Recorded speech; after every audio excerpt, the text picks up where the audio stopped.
सबको झूमते बाबा को बुलाएंगे। 1 2 3 4 आप लोग भी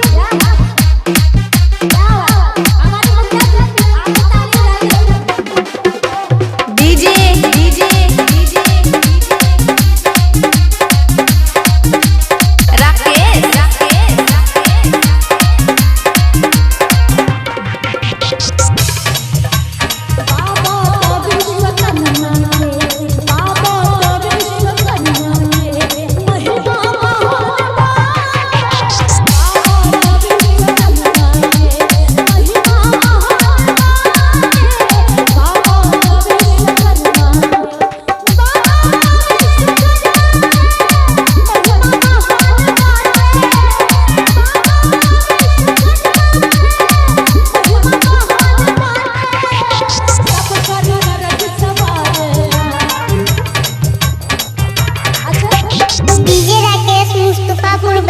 बाबा विश्वकर्मा सब कुछ मानते हैं, है ना?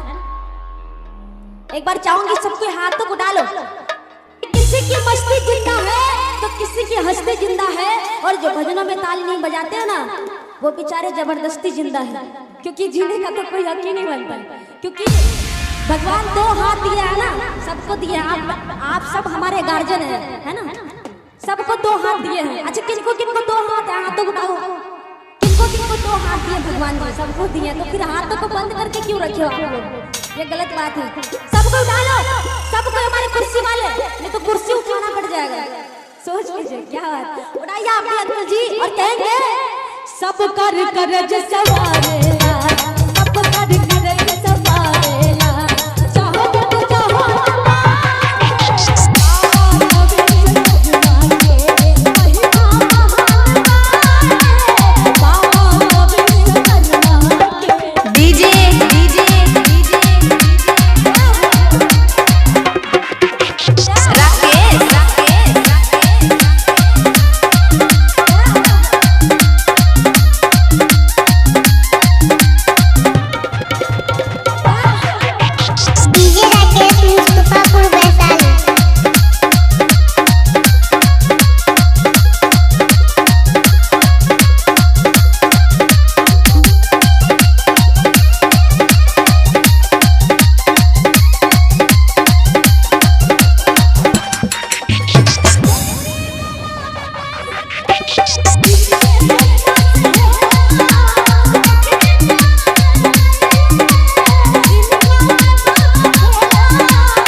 बोलिए विश्वकर्मा बाबा की। जितने भी गार्जियन स्वरूप है सब कोई हाथ तक उठा लो। पहले आप लोग उठाएंगे तभी उठाएंगे वो लोग। सबको उठा लो, सब हमारी माता बहन है, आप लोग भी।